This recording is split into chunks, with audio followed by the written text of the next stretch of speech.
It was a headline we were all expecting to see at some point, but perhaps not this soon.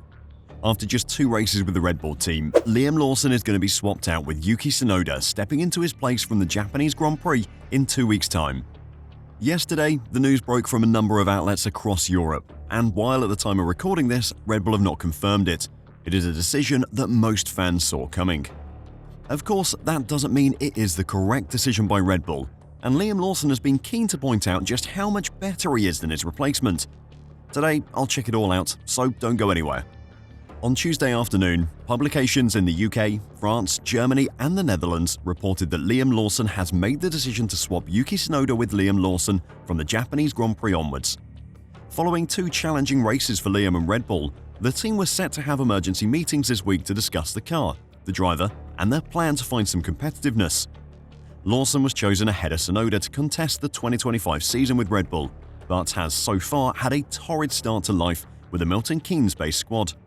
A Q1 exit and DNF at the Australian season opener was followed by Lawson finishing last in sprint qualifying in Shanghai last weekend. He made some progress in the sprint race, finishing 14th overall before qualifying last for the Grand Prix and finishing 12th after the 3 disqualifications ahead of him. With 0 points on the board and no signs that he could wrestle the RB21 to a points finish in the future, it was always looking bleak for Lawson, even though he had only had 2 race weekends to prove himself. The writing looked somewhat on the wall on Sunday night when Red Bull team principal Christian Horner refused to rule out an early season swap, with Racing Bull's driver Tsunoda the obvious candidate to step up. A meeting on Tuesday between senior Red Bull figures at the Dubai home of Red Bull major shareholder Chelem Uvidia has seemingly resulted in Lawson's 2-race stint coming to an end. Lawson himself acknowledged in China that he did not have time on his side as he looked to turn around his form, but nonetheless, it is a huge shock just 2 races into a 24-race season. There was always going to be speculation in the paddock, Horner said, when asked whether Red Bull could make a change for Japan. I think everything is purely speculative at the moment.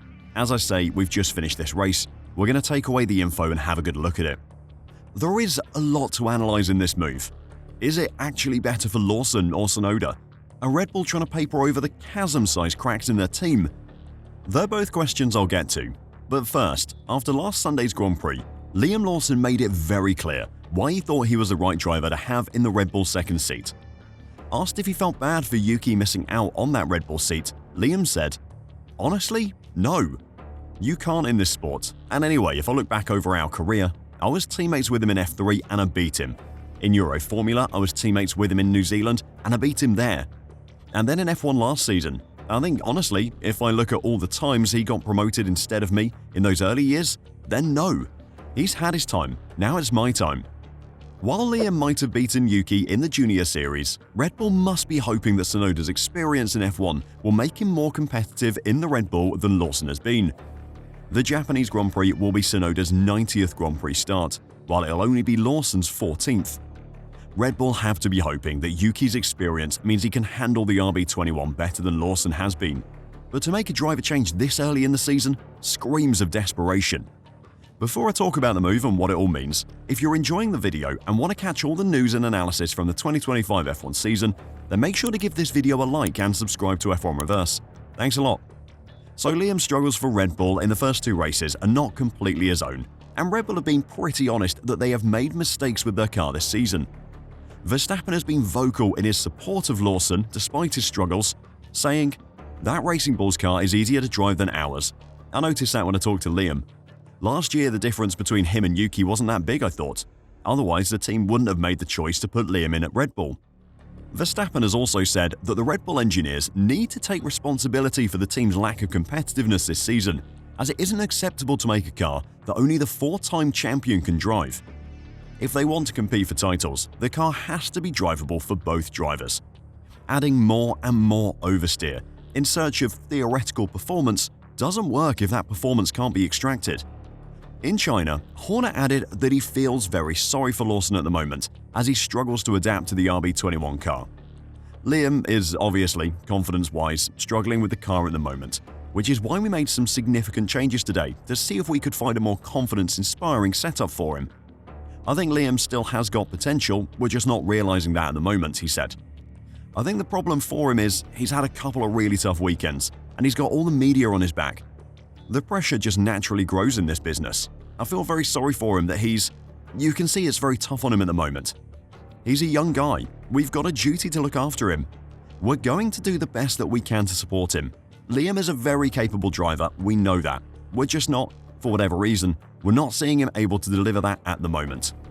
If Horner and Red Bull really wanted to support Liam and take some of that pressure off his back, they could hold their hands up and say, "This is our bad. We made a car that is almost impossible to drive. These results are not Liam's fault." But that would require them to admit their mistakes, which doesn't look like it's going to happen anytime soon. Those setup changes that Horner is referring to, which saw Liam start from the pit lane in China, actually made the car harder for Liam to drive. He said after Sunday's Grand Prix that he was worse off than he had been in the sprint on Saturday, where he was at least able to make overtakes and move up the field. The problem for Red Bull is that the car is just far too unstable. Max, with all of his talent, is just about able to keep control of it, but he's a master at making use of a car that wants to oversteer. It is a problem that Red Bull admitted to last year, and one that they wanted to resolve over the winter break. They failed to do so, and as a consequence, Max can't fight the McLarens, and Liam can't drive the car, meaning the Drivers' and Constructors' Championships are out of reach at the moment. Swapping in Yuki for Liam might help in the Constructors' Championship. If Yuki can score any points at all, it would be an improvement. But putting Yuki into the team instead of Liam isn't going to put two Red Bulls on the podium every race. He isn't going to make the car more competitive. Yuki might be an improvement, but he's far from the solution for Red Bull. Luckily for Lawson, this is probably the best thing that could happen to him. The odds are that he's going to go to the Racing Bulls in Japan and start scoring points. The Red Bull second team has a fast car that is very drivable. If they hadn't fumbled their strategy in China and gone for 2 stops instead of 1, Hajar and Tsunoda would both have had points finishes. It should come as no surprise to anyone if Lawson beats Yuki in Japan. Liam is a good driver. He's shown that in his 11 races for Red Bull's second team, and he will carry on showing that in a car he can actually drive. For Yuki, it's a move he had to accept, but one that could end badly for him. With his contract up at the end of the season, moving to Red Bull and taking the chance to impress either Red Bull or any of the other 10 teams on the grid next year could extend his F1 career. He's said a number of times he is 100% ready for a seat at Red Bull, but this is the worst possible time to get one. Horner is desperate. The team needs to start scoring points, and they are clearly short on patience, otherwise Lawson would still be in the seat. It could go a few different ways. Yuki could arrive and start competing for top 10s, impressing Red Bull and the rest of the grid and earning himself a seat for next season. He could struggle to drive what is by all accounts a pig of a car and lose his Red Bull seat to some other driver before the season is over, likely ending his F1 career for good. Or he could struggle to drive, but Red Bull hold up their hands and say, "Okay, this is a third driver who hasn't been able to drive this car. It might actually be our fault." Let's hope for Lawson and Tsunoda that this move works out for the best for both of them, because neither deserve to have their careers cut short due to Red Bull's own failures. But what do you think? Are Red Bull making the right move? Let me know your thoughts in the comments down below, and if you want to support the channel, then make sure to check out our merch store at f1reverse.com to get yourself some sweet racing-inspired gear. Until next time, drive safe and bye for now.